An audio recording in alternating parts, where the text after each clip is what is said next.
Hi YouTube, it's Kristen. Today I wanted to show you these two junk journals that I just made. These covers are totally made from fabric scraps, and they have a heavy duty interfacing in the middle. So there's no cardboard in here, which makes these flexible covers.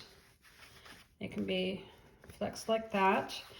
I discovered when I made these two covers that I have finally figured out my favorite construction method for a soft cover fabric junk journal.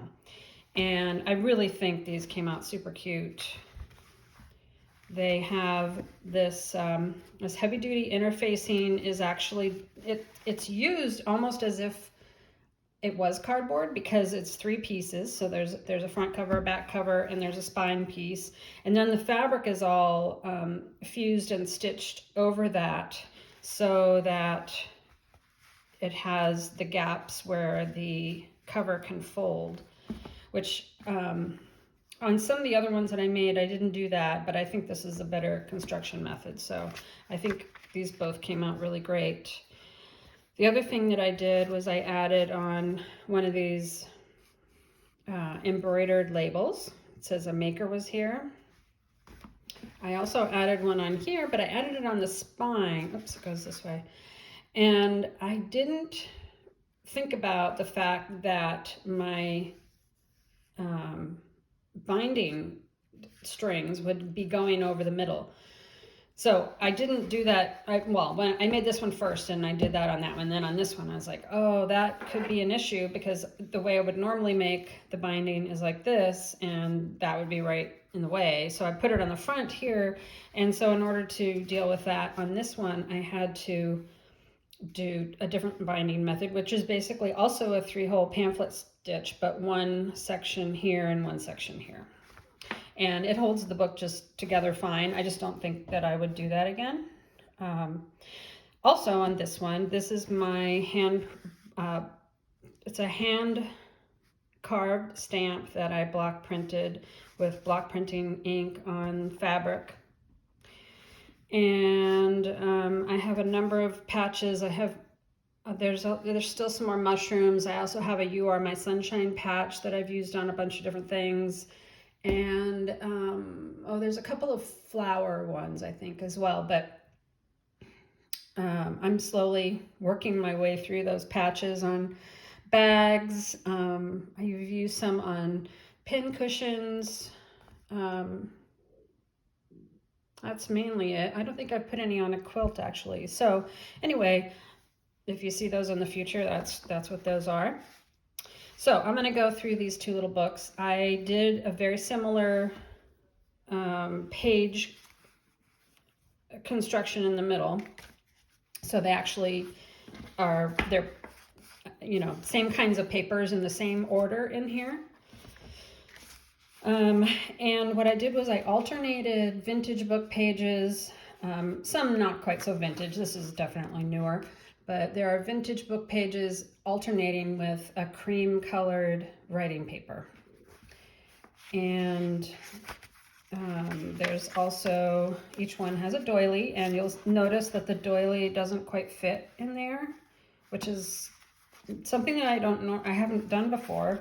I don't know if I would do it again, but I thought it might be kind of interesting just to see. Obviously, the edges are going to get worn on that, so whoever gets this has to not feel precious about their doily. Let's see, in here, so I have vintage songbook paper. This is a page from a children's book that had just had a really cute illustration. There is a vintage atlas. I actually got this atlas it's one of those huge, large format ones. I got it at a library book sale for $1, I think, and it was gigantic, and I just cut or tore all the pages out and then tore them down into smaller pieces so that I could use them in journals. It's pretty old. I don't remember the date, but it was a pretty old one. There are gardening pages. So this is a book with houseplants.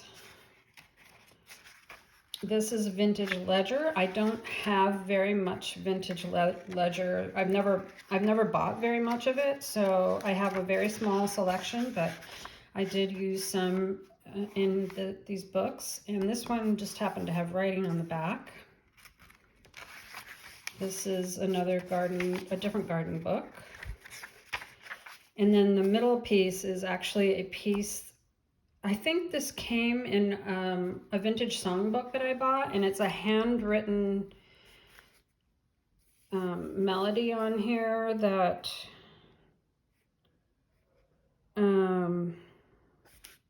oh, it's the Yankee Doodle Dandy song. So this is old paper, but also it's got the handwritten stuff. It's in pencil, so if somebody wanted to erase it, they could, but I hope they wouldn't, because it's just kind of cool to have that in there. And let's see the back side. There's that Vintage Ledger again. There's gardening book page, the atlas. This music page was wider, so I did a fold out on that. And there's the doily, and then the back side, this is a coloring book page.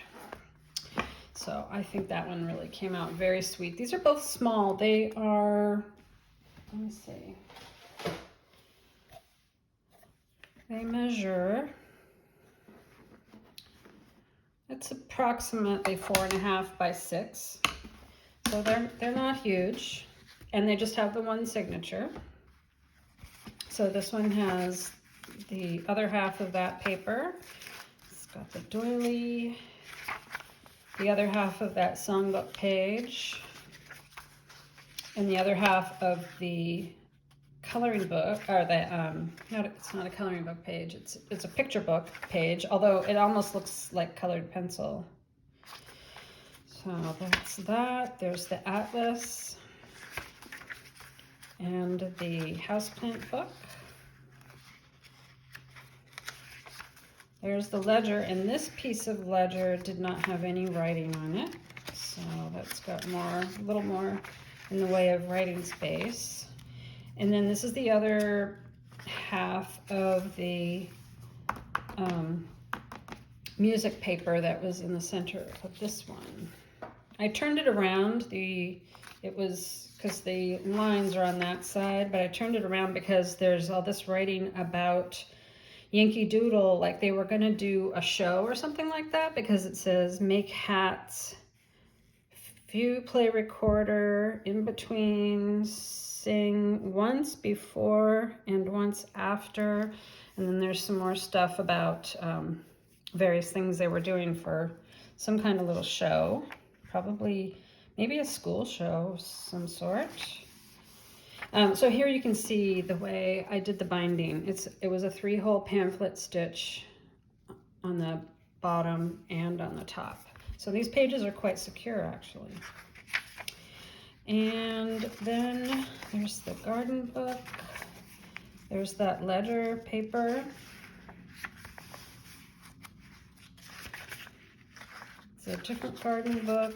There's the atlas and the children's book page, the other half of the music paper, and the doily, and the coloring book page.